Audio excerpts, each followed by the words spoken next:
bienvenue sur Boop Boop, le podcast sur l'allaitement qui va faire, nous espérons, du bruit. Moi c'est Hélène, pharmacienne. Et moi je suis Cassandre, médecin généraliste. Nous sommes de plus en plus nombreuses à allaiter nos petits cœurs sur des durées plus longues qu'avant.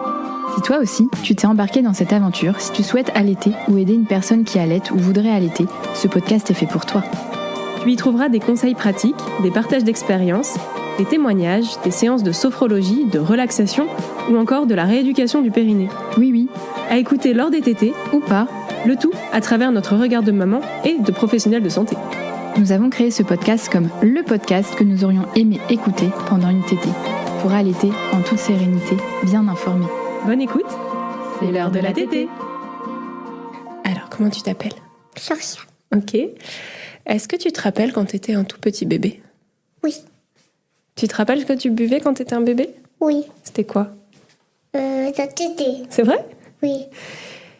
Et est-ce que tu te rappelles de la toute dernière tétée que tu as faite ? Oui. C'est vrai ? Oui. Tu peux me raconter ? Alors, je sais pas ce que j'ai fait. Tu t'en rappelles peut-être pas très bien ? Non. D'accord. Ben, on va le raconter là si tu veux. D'accord. On parle souvent du début de l'allaitement, beaucoup moins de sa fin. Et pourtant, le sevrage fait partie intégrante de cette histoire. Une étape charnière, parfois attendue, parfois redoutée, souvent déroutante. Le sevrage, il peut être choisi, induit, naturel, doux ou brutal, décidé par la mère ou imposé par l'enfant. Il peut arriver à 3 jours comme à 3 ans, mais dans tous les cas, il vient marquer la fin du lien unique, celui de la relation lactée. Alors comment on traverse ce moment-là ? Comment on vit l'après, quand le corps s'arrête, mais que le cœur, lui, doit suivre ? Parce qu'il n'existe pas un seul sevrage, mais autant d'histoires que de mères, on a choisi de vous en raconter 2, les 2 histoires d'allaitement d'Hélène, 2 vécus, 2 rythmes, 2 fins, profondément différentes. Et pourtant, un point commun inattendu, ce sentiment de solitude une fois la dernière tétée passée. Bon, en vrai, rien qu'à faire cette intro, j'ai les larmes aux yeux en pensant au jour du sevrage de mon dernier bébé. Je pense que là, on va pleurer. Dans cet épisode, Hélène sera alors mon invitée pour une fois. Elle racontera l'allaitement de son Léon, puis celui de Georgia, le moment où je l'ai rencontré en fait. 2 enfants, 2 sevrages, l'un tout en douceur, l'autre un peu plus abrupt, sentiment comblé par la création d'un podcast. J'imagine que vous voyez lequel. Et peut-être que dans ces mots, vous reconnaîtrez un peu les vôtres. Bonne écoute. C'est l'heure de la tétée. Eh bien, bonjour Hélène, merci d'être à notre micro aujourd'hui. Tu peux te présenter. Non, je rigole, on sait qui c'est Hélène. Je vous adore, je vous écoute tous les mercredis. Je suis trop contente d'être dans le podcast. Nous aussi, on est très contents de t'avoir à notre micro pour parler d'un sujet essentiel. Est-ce que tu peux nous replonger un petit peu dans ton allaitement avec Léon, le contexte, le Covid, son petit poids, ton état d'esprit, tout ça Je pleure déjà. Déjà, on va essayer de faire un épisode qui ne va pas durer 3 heures. Je suis désolée, c'est mon tour de faire ma psychothérapie. Et donc, oui. Donc, Léon est né en 2020, en janvier, donc juste avant le grand raz-de-marée qui nous a tous bouleversés, qui était le Covid et le confinement. 15 mars 2020, ouais. Et je vais essayer de ne pas vous faire toute l'histoire, mais en gros, donc Léon est né petit pour la gestationnelle. Je ne l'ai pas très bien vécu parce que j'ai pensé que c'était de ma faute. Et je tenais très très très très fort à allaiter par mon histoire personnelle, par le fait que Léon était petit et par cette espèce de revanche sur ça. Donc voilà, donc j'étais déter 4000. Et donc voilà, donc on va pas revenir sur le début d'allaitement parce que c'est pas le sujet, mais en gros l'allaitement s'est lancé et voilà, et j'étais vraiment déterminée à allaiter. On sait que tu étais quand même à bonne enseigne par ta maman Annie, que tu sais qui a allaité longtemps ses 2 filles dont toi. Et au départ, tu avais imaginé allaiter combien de temps, Léon ? Je savais pas. Alors je disais pendant ma grossesse, on verra si ça marche. Mais en fait, au fond de moi, je savais qu'il fallait que ça marche. Mais je le disais pour un peu me rassurer. J'avais aucune copine à l'époque qui avait allaité jusqu'à la reprise du travail, typiquement. Toutes mes copines, elles avaient sevré à 3-4 mois. Mais j'avais une collègue qui avait repris le travail en allaitant. Et du coup, je m'étais dit que je ferais ça. Que j'allaiterais au travail si ça marchait. Donc comme ça, en gros, le premier mois s'est passé et là, c'était lancé. Je me dis, ok, je reprends le travail à 2 mois et demi. Je vais allaiter. Et il y a eu un argument qui est venu en plus de tout ça, c'est le confinement, parce que du coup, j'ai repris le travail pendant le confinement. Et donc, je l'ai utilisé en plus. J'avais pas besoin d'argumenter mon choix, mais bon, c'est Clémencé. Donc j'avais utilisé ça en écrivant à mon boss, je reviens, je sais plus, le 2 mai, j'allaiterai et en fait, je veux apporter cette protection supplémentaire à mon bébé. Donc j'avais dit c'est important pour moi de continuer à l'allaiter dans ce contexte particulier dans lequel on est. Donc là, voilà, donc je reprends le travail, donc tout ça. Et je crois, pour répondre à ta question, en fait, que je m'étais un peu imaginé, voilà, en fait, c'était un peu par étapes. Genre, si ça passe, les premiers jours, je continue. Premier mois, je continue. À la reprise du travail, je continue. Et une fois que j'ai repris le travail, je me suis dit, en fait, on va aller jusqu'à 1 an. Parce que je sais pas, dans ma tête, l'aliment principal jusqu'à 1 an, c'était bien. Donc je me suis dit, on va continuer jusqu'à 1 an. Et puis après, on a continué. Après 1 an, finalement, j'ai trouvé que c'était particulièrement cool d'allaiter son enfant parce que je n'avais plus besoin de tirer mon lait. J'ai arrêté ça vers ses 10-11 mois, je crois. Mais du coup, à partir du moment où je ne tirais plus, où je n'étais plus aussi cette seule source de nourriture, je trouvais ça particulièrement cool, en fait. C'était vraiment plus que du plus, l'allaitement. Et vraiment, ça définissait notre relation. Donc, voilà. Donc, et après 1 an, je me fixais plus de limites. Sachant que, donc on l'a déjà dit, moi j'ai été allaitée 4 ans, j'avais pas trop de limites représentatives. Enfin, j'étais pas du tout jugée par mon entourage, j'avais pas de remarques sur mon allaitement long. La plupart des gens trouvaient ça très bien. Donc en fait, je me laissais un peu porter par le truc, quoi. Ah si, il y a un truc que je me rappelle. Désolé. Il y avait... En fait, je me mariais en 2021. Donc, notre mariage était prévu pour les 1 an et demi de Léon, en gros. Et je me rappelle qu'1 an avant, donc Léon devait avoir 6 mois, il y a Tagine Banane qui avait sorti une robe blanche. Et je l'avais envoyée à mon groupe de témoins en disant « Ah bah regardez, trop drôle et tout, robe d'allaitement de mariée, nickel !» Et j'avais une pote qui m'a dit « Mais Hélène, dans 1 an, t'allaiteras plus. » Et ça m'avait un peu marqué. Et en fait, spoiler, j'allaitais encore 1 an après, mais je me suis quand même pas mariée en Tagine Banane. Et est-ce qu'à un moment dans ton allaitement, t'as pensé au sevrage? À quel moment ça t'a traversé? Plusieurs fois. Il y a eu un moment, je crois que j'en ai déjà parlé, je suis pas sûre. Alors, il y avait du coup l'histoire du mariage où je me disais, peut-être que ça m'avait un peu travaillé, cette phrase qu'on m'avait dit, t'allaiteras plus. Donc, à l'approche du mariage, je m'étais dit, est-ce que je le sèvre avant le mariage pour être tranquille et tout? Puis voilà, qui se désintéressait pas plus que ça, donc on a continué. Et il y a eu aussi, avant ça, peut-être qu'il avait 14-15 mois, où c'est lui qui s'est complètement désintéressé du sein. En fait, il voulait jouer, il découvrait le monde. Et en fait, moi, je l'avais hyper mal vécu. Je m'étais dit, mais je sais pas comment je vais m'occuper de lui si je l'allaite plus. Donc je pense que lui, il aurait été prêt à ce moment-là, mais c'était moi qui n'étais pas prête. Donc je me rappelle que je l'avais remis à fond au sein, genre en mode la meuf folle. Et du coup, il était revenu, mais je pense qu'à ce moment-là, il y avait eu un cap où j'aurais pu le sevrer. Mais finalement, c'est moi qui n'étais pas prête. Et non, mais si, en fait, c'est à ce moment-là. C'est plus ou moins, donc c'est 15-18 mois, c'est cette période-là, parce que c'est le moment où on allait se marier. Et en fait, j'ai aussi poussé, parce que notre voyage de noces, alors désolé, ça fait pas rêver. C'était le Covid, ok. Mais nous, on aimait bien l'idée. On partait 3 semaines en itinérance vélo avec Léon. Et comme on était quand même bien chargés, je me suis dit, j'aimerais pas en plus se galérer à devoir transporter de l'eau et tout. Donc ça m'arrangeait de l'allaiter à ce moment-là. Et donc ça, c'était 1 mois et demi après le mariage. Donc je m'étais dit, on va forcer pour que je l'allaite encore à ce moment-là. Donc c'est là où j'ai un peu augmenté le truc en me disant, faut que j'allaite pendant mon voyage de noces. Mais en gros, j'aurais pu le sevrer vers 18 mois. Lui, il était prêt. Et moi, j'étais pas prête. Et puis ça m'arrangeait de continuer. Mais c'est vrai que je rebondis sur ce que tu dis, que on ne sait pas quoi faire d'autre que allaiter, nourrir son bébé. Les figures d'attachement annexes, donc le papa, les nounous, etc., elles jouent à fond avec elles savent quoi faire avec les bébés allaités. Mais nous, en fait, dès qu'il y a quelque chose qui chouine, on sort Et moi, je résolve vraiment tout avec ça. Enfin, on s'ennuie, on tété, t'as faim tété, tu pleures tété. Enfin, je sais même pas donner le bain, j'aimais pas ça. Vraiment, je faisais rien d'autre. À quel moment tu as senti que la fin approchait, donc après ton voyage de noces? Donc voyage de noces qui se passe hyper bien. On rentre donc début septembre 2021. Donc il a 19 mois. Et là, je sais pas, je commence à me dire que ça va, qu'on approche de la fin. Je trouve d'autres choses à faire avec lui. Donc petit à petit, je me dis, là, en fait, si ça s'arrêtait là, ça m'irait. Je pense que je voulais un 2e enfant aussi. Enfin voilà, il y a eu le post-mariage où je me suis dit j'aimerais bien avoir un 2e enfant. Donc je voyais un peu la fin d'un cycle là-dedans, même si on peut tomber enceinte et allaiter, comme l'a fait Cassandre. Mais c'est un peu à ce moment-là. Et en fait, je me mettais pas de date de fin, mais je me disais on va peut-être, je supprimais certaines tétées. Enfin, typiquement, celle que j'aimais moins. Je sais quand j'arrivais à la crèche, il hurlait tété, il voulait téter absolument. Je dis bon celle-là on va la différer. Donc j'arrivais à la crèche avec une compote et je lui proposais une compote et il tétait plus à la crèche. On attendait la date à la maison. Puis petit à petit on a fait plus que quasiment matin et soir. Puis peut-être une petite de temps en temps, voilà. Mais on est passé sur ça. Donc ça a dû durer 1 mois. Et en fait j'avais un mariage vers Arcachon en octobre et Léon allait 3 jours chez mes parents. Et alors on avait déjà été séparés plusieurs fois, quelques jours, mais en fait à chaque fois je partais avec un tire-lait pour maintenir ma lactation. Et là, donc là je le laisse le jeudi après-midi. Je ne savais pas que c'était la dernière tétée à ce moment-là, mais on fait une tétée et donc je pars sur mon week-end. Je prends pas de tire-lait parce qu'à ce moment-là j'avais plus d'engorgement ni rien. Puis je me disais on verra.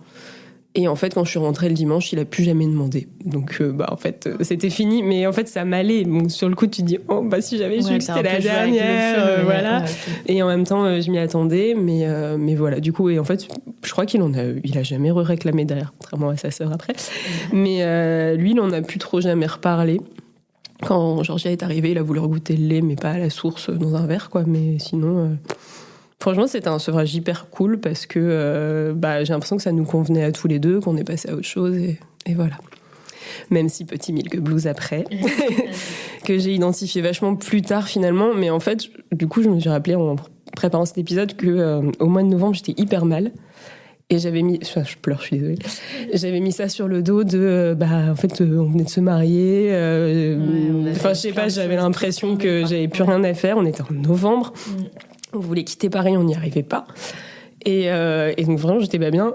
Et en fait, je pense qu'il y avait ça aussi, c'est cette relation que j'avais... J'étais triste.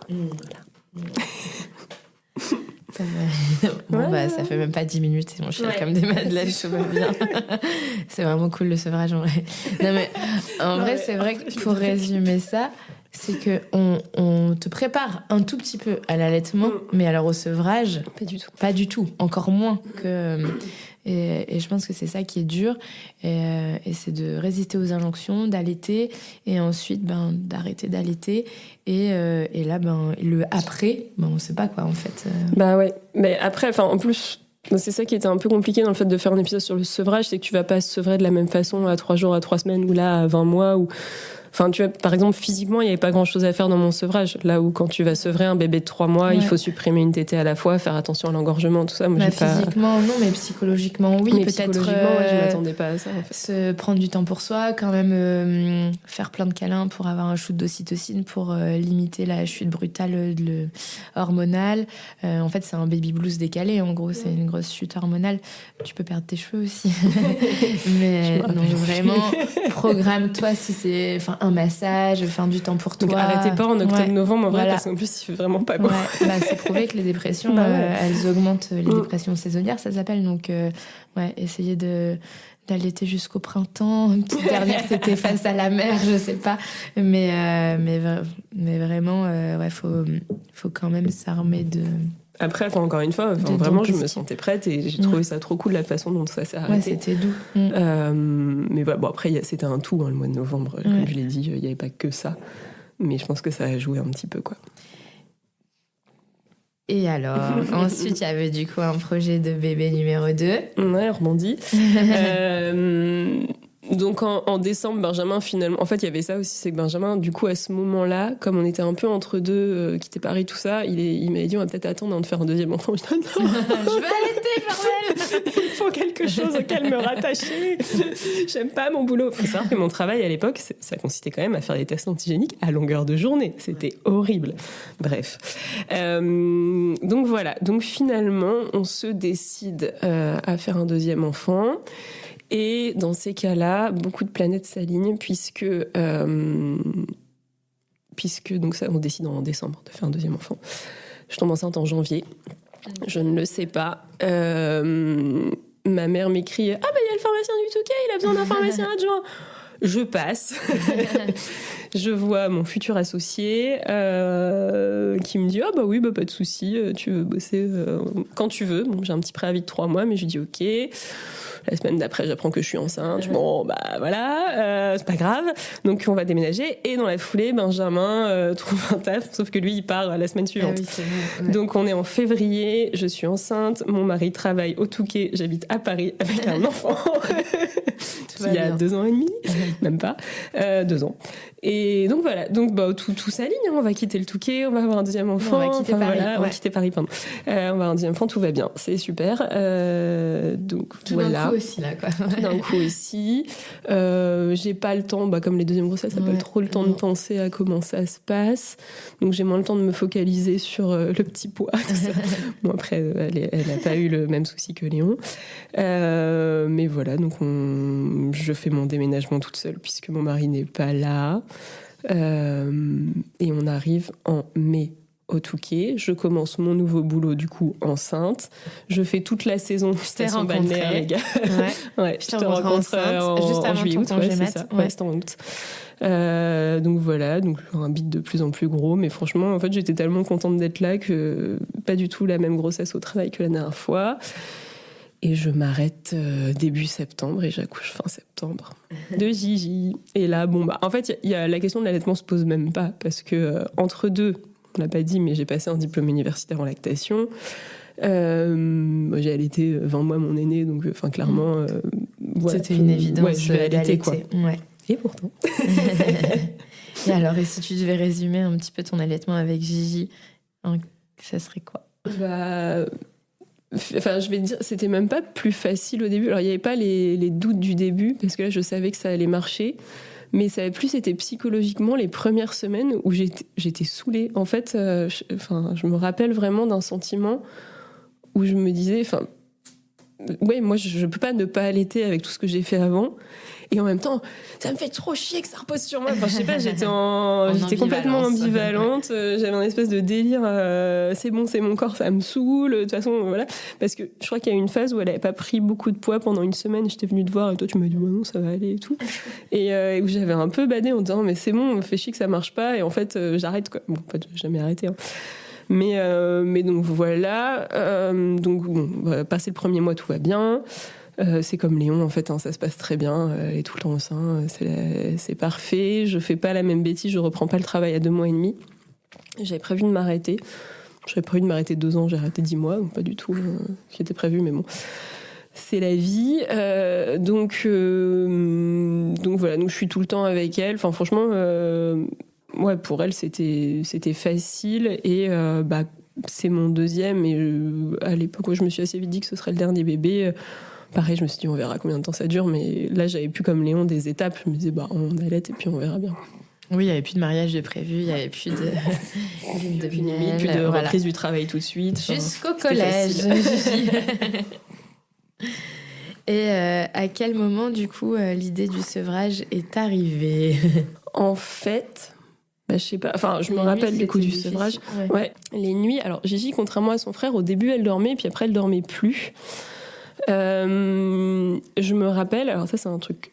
Bon, ça n'a pas du tout, c'était pas un projet, mais quand j'ai repris le travail, donc elle avait 9 mois, et j'avais fait des consultations Dormium pour le sommeil. Donc pour celles qui connaissent pas, c'est un truc en ligne et par téléphone où c'est des psychologues qui vous aident sur les problèmes de sommeil. C'est gratuit. Ouais, c'est gratuit. Et en vrai, c'était bien, sauf que la nana, je pense qu'elle était bien et tout pour le sommeil, mais elle était pas bien pour le reste. Et heureusement que j'étais droite dans mes bottes et que voilà.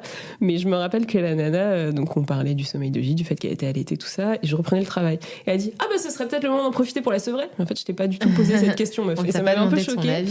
Et si, putain, heureusement elle était peut-être bien pour le sommeil, mais il faut prendre dans sa globalité quand même. Je trouve que c'est les limites. Bon, après, c'est comme, tu peux toujours tomber sur un pro bien ou pas, mais du coup, c'est les limites de cet accompagnement gratuit où peut-être que les gens prennent moins le temps pour écouter ton projet, se concentrent sur le sommeil et prennent pas le problème dans la C'est globalité. des psychologues spécialisés en sommeil. Tout de Ouais, même, mais tu vois, je pense que si tu fais une consultation entre guillemets payante, ou vraiment prendre le temps de faire ton anamnèse, t'as compris que la nana, elle a allaité son aîné quasi 2 ans. En fait, c'est même pas. Tu vas pas lui dire. Tu vois, j'ai tiré mon lait pendant 1 an. Là, c'est pas pour m'embêter avec ma fille. Enfin, bref. Donc c'est tout. Donc Gigi, reprise du travail, c'était l'été. J'ai quasiment pas tiré mon lait pour elle parce que c'est ma maman qui l'a gardée au début et du coup le midi je la voyais. Je lui donnais une tétée le midi et ma mère me l'a ramenée à la pharmacie parce qu'elle habitait à côté, l'après-midi, on refaisait une tétée. Enfin, je pense que c'est trop cool. Après, elle est rentrée à la crèche, elle avait quasi 1 an et du coup, elle avait de la préparation commerciale pour nourrissons à la crèche et moi, je faisais le reste. Donc, on est passé en mixte à ce moment-là. Et donc, ouais, non, projet, pas de projet. Il y a juste que, en effet, donc, à un moment, elle s'est mise à vraiment pas bien dormir. Enfin, elle se réveillait toujours la nuit, donc on la prenait dans notre lit. Enfin, c'est pas trop le souci. Il y a eu une première fois, bah si, c'est ça. Quand elle avait 20 mois, comme son frère, on est parti 3 jours. Ah oui, en Angleterre. Dans ma tête, en fait, je crois que le projet, c'était de faire pareil pour les deux. Du coup, avant moi, je dis, bon, bah c'est bon, en fait, elle est prête. Et je pars 3 jours en Angleterre, je la laisse à mes parents. Déjà, tu pars sentir les sans voilà. rien. Et comme pour son frère, je pars sentir les. Sauf qu'en fait, je n'avais pas du tout la même lactation parce que je pense qu'elle t'aidait beaucoup plus que Léon au même âge. Et engorgement de l'espace à Brighton. Donc bon, on l'a fait courte, mais c'est mon mari qui m'a aidé à désengorger. Super week-end en amoureux. Et donc, je rentre. Et elle, la première chose qu'elle fait, c'est se jeter sur moi pour une tétée. Donc elle, pour le coup, vraiment en relation complètement différente. Et j'ai une vidéo où je la filme en train de téter. Je fais, bah Gigi, on va arrêter. Puis elle me fait non de la tête, elle est trop mignonne. Donc bon, je dis, bon, bah non, on n'arrête pas. Donc là, elle avait 20 mois, on était en mai. Et juin, juillet se passe. Et là, ça devient vraiment difficile en termes de sommeil. Parce qu'elle se réveille tous les jours à 4-5 heures du matin. Donc je la prends avec moi et elle tète. Mais elle tète frénétiquement. Elle dort en tétant, mais frénétiquement. Et je ne peux pas l'enlever. Donc ça commence à devenir très lourd, en fait, ce truc-là de moi, je me rendors pas. Elle tète. Je suis explosée de fatigue. Alors j'aurais dû me faire aider peut-être. Mais dans ma tête, il y avait cette idée que ça pouvait s'arrêter là. Donc voilà. Et donc là, je me dis, bon, bah, il va falloir que je trouve une solution pour la sevrer parce que en fait j'arrive pas on n'arrive pas à passer le relais parce qu'il y a que ça qui la calme. Enfin voilà, faut qu'on trouve quelque chose. Voilà. Et donc là, ça commence en juillet dans ma tête. Donc toi, tu te sentais prête. Ouais. Tu te sentais prête parce que tu étais fatiguée et que c'était obligé que ça soit. En fait, cette j'aurais pu continuer s'il y avait pas ça, quoi. Mais en fait, je voyais pas comment m'en dépêtrer parce que elle était vraiment accro. Bah, c'est vrai que c'est ce qu'on retrouve dans les témoignages des mamans qui disent je veux sevrer, c'est parce que pour elles, il y en a entre guillemets, c'est une corvée, ça devient difficile et du coup là faut. Ouais, après, c'est ce que j'avais toujours dit, c'est que le sevrage en fait ça doit convenir l'allaitement ça doit convenir aux deux, à la dyade. À partir du moment où c'est déséquilibré d'un côté, on arrête. Moi, je dis ça alors que mon fils voulait plus trop et j'ai continué, mais il voulait quand même. Mais à partir du moment où ça convient plus à la maman, c'est ok de sevrer. Je le dis là parce que à une époque, encore une fois, au début de mon premier allaitement, j'étais dans des groupes hyper dogmatiques sur Facebook où ça ne prône que l'allaitement, le sevrage naturel. Et par sevrage naturel, on entend entre 4 et 6 ans, et on entend que c'est l'enfant qui se désintéresse du sein. Et j'aime pas trop ça, j'aime pas trop cette idée. Encore une fois, si ça vous convient, vous faites ce que vous voulez, mais dans la nature, c'est pas souvent comme ça que ça se passe. Si on se compare aux animaux, la maman chat, elle fout son chaton dehors. C'est pas le chaton qui décide quand est-ce qu'il a envie d'arrêter de téter. Donc, encore une fois, c'est ok si c'est vous qui le souhaitez. C'est pas moins naturel, c'est pas moins physiologique, c'est pas moins anthropologique. J'aime pas cette idée-là. Mais quand ça convient plus à quelqu'un, on est tout à fait légitime pour arrêter et ça peut être à n'importe quel moment. Et alors, comment ça s'est passé? Tu vois que je retarde le truc parce que... Putain, j'ai honte. Donc, je suis pas forcément fière je suis pas du tout fière de la façon dont ça s'est passé parce que je ne m'attendais pas à ce que ça passe comme ça.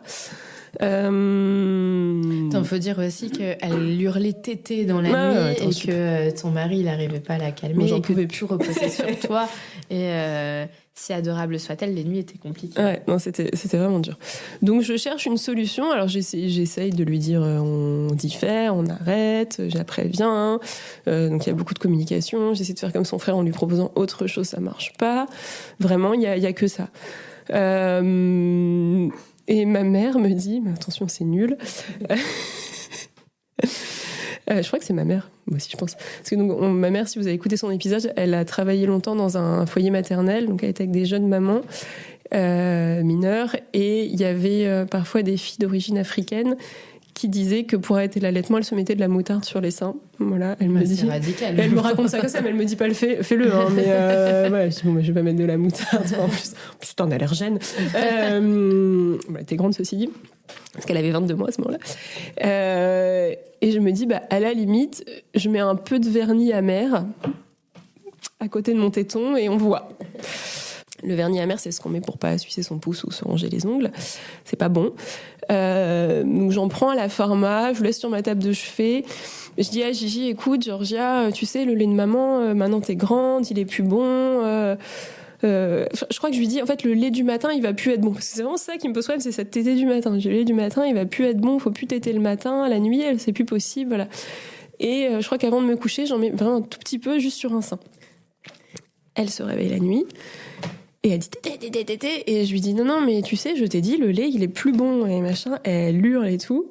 Tant pis, elle tète, et là, elle recrache sur le sein en disant ah, t'es pas bon. Je dis bah oui, tu vois, et tout, mais vraiment, elle est super triste. Ça me fait trop de peine. Et du coup, je dis tu veux l'autre? Non, c'est pas bon, tété, c'est pas bon, et tout. Je me dis ok, tant pis. Et là, s'ensuit une journée complète de pas bon tété. Pas bon tété, non, pas bon. Le soir, elle pleure, donc je veux la rassurer. Je lui dis, est-ce que tu veux téter? Et elle refuse, elle me dit, non, c'est pas bon. Je dis, mais non, mais le lait, là, il est bon et tout. Non, c'est pas bon. Et du coup, je le vis hyper mal parce qu'au final, ça a été très brutal. Que derrière, je me suis pris une semaine de pas bon tété. Et que j'appelle ma sœur pour lui raconter. Et elle me dit, mais tu te rends compte qu'à cause de toi, elle va être dégoûtée, qu'elle allaitera jamais. Merci Adeline. J'étais trop deg. Et heureusement, il y a quand même une fin heureuse. Alors déjà, ne faites pas forcément ça chez vous, hein, soyez armés ou appelez-nous avant de faire ce genre de conneries. Le vernis amer, il a une indication d'âge. Ouais, c'est 3 ans. Non, elle avait 2 ans aidés, mais je veux dire, si c'est un tout petit bébé, ne faites pas ça, quoi. Oui, non, mais de toute façon, en vrai, c'était pas une super idée. Voilà. Après, je trouvais ça bien qu'on en parle parce que j'étais en détresse, en fait. Ouais, voilà, quand t'es en détresse et que t'en peux plus et qu'il y a pas t'as pas trouvé d'autres solutions, t'as discuté, tu as travaillé au corps, c'est tout, tous les moyens. Mais avec le recul, du coup, il aurait fallu que je me fasse aider, mais avant de ne plus en pouvoir. C'est un peu tout ça, le souci, c'est qu'en fait, souvent, quand t'en arrives là, c'est que t'en peux plus, que tu veux que ça s'arrête. Le happy end de cette histoire, c'est que je crois que c'est dans la même semaine que Stéphanie me propose d'écrire un livre que tu m'appelles. Je savais pas en plus. En me disant on ferait pas un podcast sur l'allaitement? Et je te dis trop bien parce que je viens de sevrer Georgia et du coup je sais pas quoi faire de tout mon temps et de transformer un peu cette fin un peu nulle en quelque chose de bien quand même. Un projet pour aider d'autres mamans, je trouve ça beau. On aurait quand même mis 1 an et demi à en parler parce que j'étais vraiment pas fière de cette histoire. Je pense pas qu'il y ait la DAS qui va venir. Non, mais elle va très bien. Elle en a reparlé plus tard. Je sais plus. Moi aussi, des fois, elle dit en rigolant, je veux la téter, mais si, il y a un moment aussi où elle voulait retéter, mais bon, évidemment, il n'y avait plus de lait, donc je l'ai laissé faire, je crois, dans le mois qui a suivi. Puis après, terminé, bonsoir, quoi. Et est-ce que là... est-ce que tu éprouves des regrets quand on en parle ou est-ce que tu te serais dit t'aurais fait autrement te faire accompagner mais ouais. Après c'est tout, je trouve que c'est un peu trop violent comme fin et donc oui j'aurais aimé que ce soit différent et en même temps vu le personnage je sais pas si j'aurais pu faire autrement parce que c'était vraiment j'arrive pas à négocier avec Georgia, quoi. Même encore aujourd'hui, elle est dingue. Encore une fois, on peut pas. Un allaitement ne fait pas l'autre. Du début à sa fin, tes 2 allaitements étaient complètement différents. Ouais, mais en fait, le sevrage, j'étais tellement bien avec Léon que. Voilà. Après, là, le point positif, c'est que pour le coup, aucun Milk Blues d'air, que voilà, peut-être grâce au podcast, au livre, et tu dormais peut-être un peu mieux. Non. Non, mais après, je le savais, que c'est pas le fait de la sevrer qui allait faire que si, parce que du coup, j'avais plus cette phase d'éveil où moi, je restais éveillée de 4 à 7 parce qu'en fait, elle tétait, je pouvais pas dormir. Donc, elle se réveille toujours la nuit, elle fait toujours une partie de la nuit dans notre lit, mais au moins, on dort. Et puis, donc, vous êtes deux, tu ne reposes plus que sur toi, ouais. Encore très accro à maman.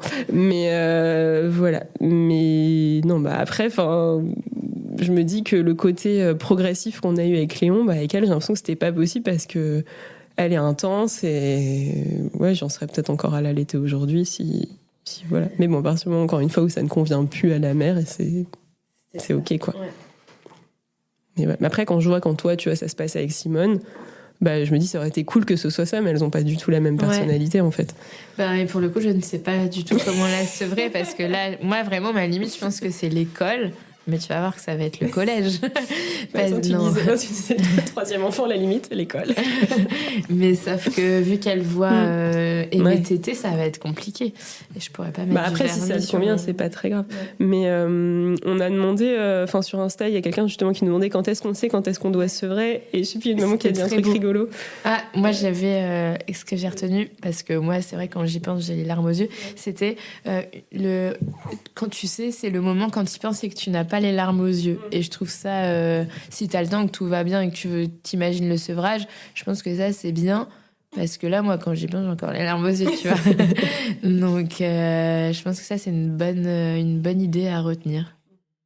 Mais après, je sais plus. C'était comme je sais pas comment arrêter, je continue. Bah ouais, mais bon, ça, du coup, ça peut durer très longtemps et ça finit que c'est l'enfant qui décide, quoi. Mais tant que ça te convient, voilà. Mais quand c'est lui qui décide, ça peut être brutal aussi et t'es vraiment pas prête. Ouais. Comme moi, ça a été un peu la première fois avec Léon où j'ai l'impression qu'il lui, il voulait plus et j'étais pas prête. Dans tous les cas, merci Gigi, parce que sinon je pense qu'on ne serait pas là à ce micro aujourd'hui et depuis 1 an et demi à parler d'allaitement. Merci d'être une grosse relou. On t'aime. On espère que t'allaiteras tes enfants. Voilà, intérêt à toi. Non, elle fait ce qu'elle veut. Pardon, j'ai dit elle a intérêt, c'est pas du tout vrai. Elle fait ce qu'elle veut. On espère qu'elle n'est pas trauma de l'allaitement. Moi, je pense parce qu'elle est obsédée par aimer qui tète. Derrière, encore une fois, elle avait voulu retéter. Elle a oublié cette fin un peu foireuse. Aussi, elle fait téter ses poupées. Non, mais par contre, elle parle plus du tout du tété pas bon. Donc, je pense que ça, c'est oublié. Et puis, il y a eu un petit extrait au début de l'épisode où on l'entend dire qu'elle s'en rappelle. C'est faux. Mais voilà, visiblement, elle en garde un bon souvenir général. J'espère. Ok. Alors, comment tu t'appelles ? Léon Sotzboulet de la boulouterie. Est-ce que tu te rappelles de ta toute dernière tétée ? Jamais. Jamais ? Tu t'en rappelles pas du tout ? Jamais, jamais, jamais ? Le sevrage ne se résume pas à arrêter d'allaiter. C'est une transition, un passage, parfois un petit deuil aussi dont on parle encore trop peu. À travers ces 2 histoires, on comprend qu'on peut vouloir sevrer et quand même être bouleversé. Comment on pleure comme des madeleines depuis tout à l'heure, ça c'est sûr. On peut être prête dans sa tête, mais être rattrapé par ses émotions. Qu'on peut vivre un sevrage idéal et ressentir malgré tout un vide. Parce qu'au fond, ce n'est pas seulement le lait qui s'arrête, c'est vraiment une façon d'être ensemble qui se transforme. Alors si vous êtes en plein dedans ou si vous y pensez, rappelez-vous qu'il n'y a pas de bonne manière de sevrer.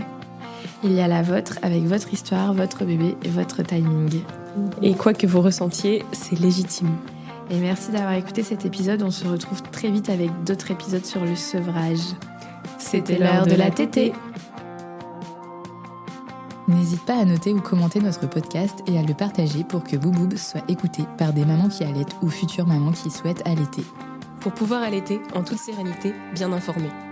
C'était l'heure de la tétée.